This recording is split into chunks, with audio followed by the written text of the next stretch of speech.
जय माता की दोस्तों। चैनल धर्म ज्ञान में आपका स्वागत है। एक बार की बात है, नारद जी तीनों लोकों में भ्रमण कर रहे थे। उनका मन बहुत अशांत था। वे अपने मन की शांति ढूंढने के लिए वृंदावन में आए। वहां आकर उन्होंने देखा कि यमुना किनारे एक नवयौवना स्त्री बैठी है और वह जोर जोर से रो रही है। उसके अगल बगल दो वृद्ध पुरुष अचेत अवस्था में पड़े हुए हैं। कुछ स्त्रियां उस स्त्री की सेवा कर रही हैं। नारद जी ने सोचा कोई राजरानी होगी। वे आगे बढ़ने लगे। तभी वह स्त्री नारद जी से कहती है कि हे साधु, रुको और मेरे दुख को दूर करो। कहते हैं कि संत के दर्शन करने से दुख दूर हो जाते हैं। नारद जी रुक गए और उन्होंने उससे पूछा कि हे देवी, तुम कौन हो?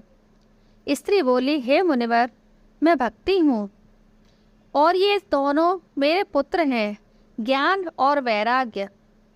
नारद जी ने पूछा कि आप तो नव यौवना हैं, तो आपके पुत्र वृद्ध कैसे हो गए?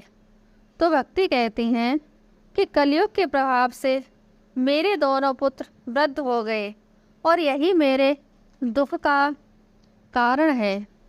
भक्ति महारानी कहती हैं कि हे मुनिवर, मेरा जन्म तो द्रविड़ देश के मद्रास प्रांत में हुआ।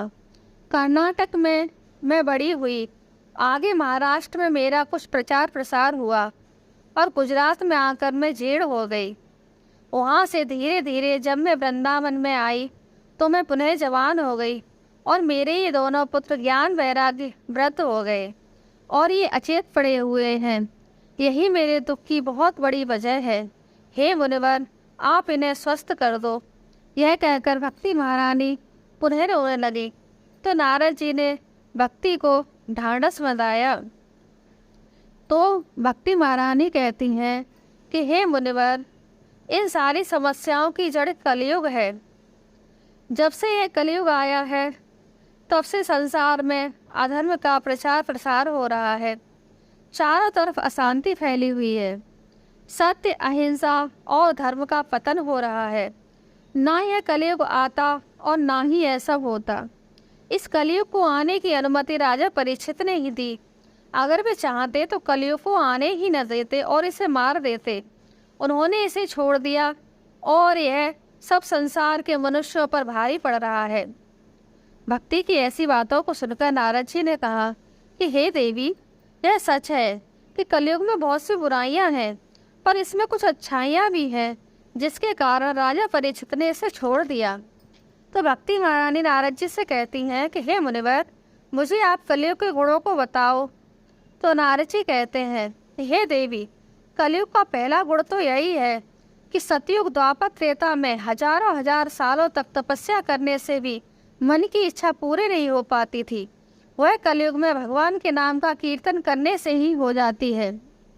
कलयुग में जीव का कल्याण भगवान के कीर्तन से ही सहज में हो जाता है।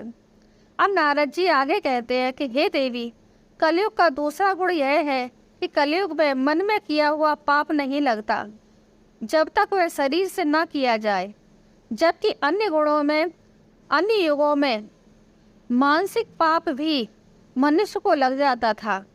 नारद जी फिर कहते हैं कि हे देवी, आगे सुनो। कलयुग की तीसरी विशेषता यह है कि कलयुग में मानसिक पुण्य प्रबल हो जाते हैं। जैसे आप दान, पुण्य, जप, तप, तीर्थ आदि करने जाने की सोच भी लेते हैं और किसी कारणवश नहीं जा पाते हैं या नहीं कर पाते हैं, तो आपको घर बैठे इसका पुण्य मिल जाता है। अन्य युगों में सोचने के साथ साथ शरीर से भी इसको करना पड़ता था। नारद जी कहते हैं कि हे देवी, कलयुग से अच्छा कोई युग नहीं है। इसमें मनुष्य सरलता से ईश्वर को पा लेता है। इसके इन्हीं गुणों की वजह से परीक्षित ने इसे जीवित छोड़ दिया था। भक्ति महारानी नारद जी के मुख से कलयुग की महिमा को सुनकर प्रसन्न हो गई और उन्होंने नारद जी की स्तुति की। नारद जी भक्ति महारानी के मुख से अपनी स्तुति को सुनकर प्रसन्न हुए और उन्हें आशीर्वाद देकर वही अंतर्ध्यान हो गए। और भक्ति महारानी इसी तरह वृंदावन की गली गली में जाकर बस गई। तो दोस्तों, कलयुग से अच्छा कोई युग नहीं है। इसमें मनुष्य को सरलता से ईश्वर की प्राप्ति हो जाती है। दोस्तों, आपको मेरी यह वीडियो अच्छी लगी हो तो मेरे चैनल को सब्सक्राइब करना, वीडियो को लाइक करना, ताकि हमें प्रोत्साहन मिल सके और हम नई नई जानकारियों के साथ आपके सामने बार बार प्रस्तुत हो सके। जय माता की।